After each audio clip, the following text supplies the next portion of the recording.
दोस्तों, आज आपके लिए मैं लेकर आई हूँ फागुन मास के कृष्ण पक्ष में मनाई जाने वाली विजया एकादशी व्रत की कथा। एक बार धर्मराज युधिष्ठिर बोले, हे जनार्दन, फागुन मास के कृष्ण पक्ष की एकादशी का क्या नाम है तथा उसकी विधि क्या है? कृपया मुझे आप बताइए। तब श्री भगवान बोले, हे राजन, फागुन मास के कृष्ण पक्ष की एकादशी का नाम विजया एकादशी है। इसके व्रत के प्रभाव से मनुष्य को विजय प्राप्त होती है। यह सब व्रतों से उत्तम व्रत है। इस विजया एकादशी के महात्म्य के श्रवण व पठन से समस्त पाप नाश हो जाते हैं। एक समय देवर्षि नारद जी ने जगत पिता ब्रह्मा जी से कहा, महाराज, आप मुझसे फागुन मास के कृष्ण पक्ष की एकादशी विधान कहिए।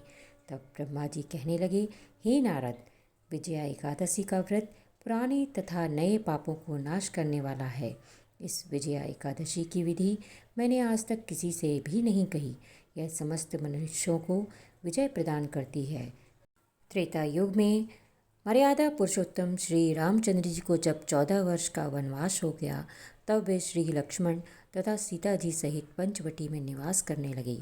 वहाँ पर दुष्ट रावण ने जब सीता जी का हरण किया, तब इस समाचार से श्री रामचंद्र जी तथा लक्ष्मण अत्यंत व्याकुल हो गए और सीता जी की खोज में चल दिए।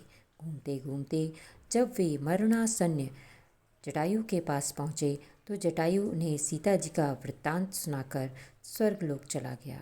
कुछ आगे जाकर उनकी सुग्रीव से मित्रता हुई और बाली का वध किया। हनुमान जी ने लंका में जाकर सीता जी का पता लगाया और उनसे श्री रामचंद्र जी और सुग्रीव की मित्रता का वर्णन किया। वहाँ से लौटकर हनुमान जी ने भगवान राम के पास आकर सब समाचार कहे। श्री रामचंद्र जी ने वानर सेना सहित सुग्रीव की संपत्ति से लंका को प्रस्थान किया। जब श्री रामचंद्र जी समुद्र से किनारे पहुँचे, तब उन्होंने मगरमच्छ आदि से युक्त उस अगाध समुद्र को देखकर लक्ष्मण जी से कहा कि इस समुद्र को हम किस प्रकार से पार करेंगे। तब श्री लक्ष्मण जी ने कहा कि हे पुराण पुरुषोत्तम, आप आदि पुरुष हैं, आप सब कुछ जानते हैं। यहाँ से आधा योजन दूर पर कुमारी द्वीप में वक्तालभ्य नाम के मुनि रहते हैं। उन्होंने अनेक ब्रह्मा देखे हैं। आप उनके पास जाकर इसका उपाय पूछिए। लक्ष्मण जी के इस प्रकार के वचन सुनकर श्री रामचंद्र जी वक्तालभ्य ऋषि के पास गए और उनको प्रणाम करके बैठ गए।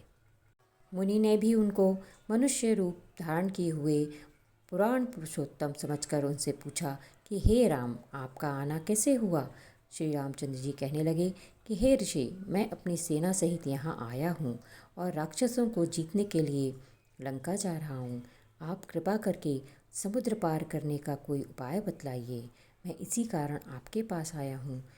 वग्दालभ्य ऋषि कहने लगे कि हे राम, फागुन मास के कृष्ण पक्ष की एकादशी का उत्तम व्रत करने से निश्चय ही आपकी विजय होगी। साथ ही आप समुद्र भी अवश्य पार कर लेंगे।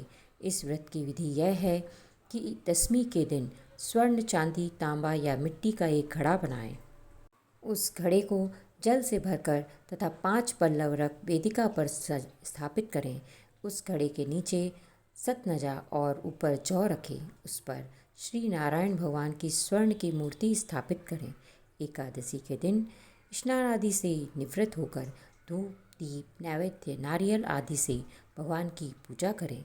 तत्पश्चात घड़े के सामने बैठकर दिन व्यतीत करें और रात्रि को भी उसी प्रकार बैठे रहकर जागरण करें। द्वादशी के दिन नित्य नियम से निवृत्त होकर उस घड़े को ब्राह्मण को दे दें। हे राम, यदि तुम भी इस व्रत को सेनापतियों सहित करोगे तो तुम्हारी विजय अवश्य होगी। श्री रामचंद्र जी ने ऋषि के कथनानुसार इस व्रत को किया और इसके प्रभाव से दैत्यों पर विजय पाई। अतः हे राजन, जो कोई मनुष्य विधि पूर्वक इस व्रत को करेगा, दोनों लोकों में उसकी अवश्य विजय होगी। श्री ब्रह्मा जी ने नारद जी से कहा कि हे पुत्र, जो कोई इस व्रत के महात्म्य को पढ़ता या सुनता है, उसको वाजपेय यज्ञ का फल प्राप्त होता है। तो ये थी विजया एकादशी व्रत की कथा। आपको वीडियो कैसा लगा कमेंट करके ज़रूर बताएं। मेरे चैनल पर नए हैं तो चैनल को सब्सक्राइब करना बिल्कुल भी ना भूलें और नोटिफिकेशन बेल को भी प्रेस करना ना भूलें। ताकि मेरा वीडियो सबसे पहले आपके पास आए। ऐसे ही धार्मिक कथा और धार्मिक वीडियो के लिए देखते रहिए मेरा चैनल। मिलते हैं अगले वीडियो में, तब तक के लिए जय श्री राम।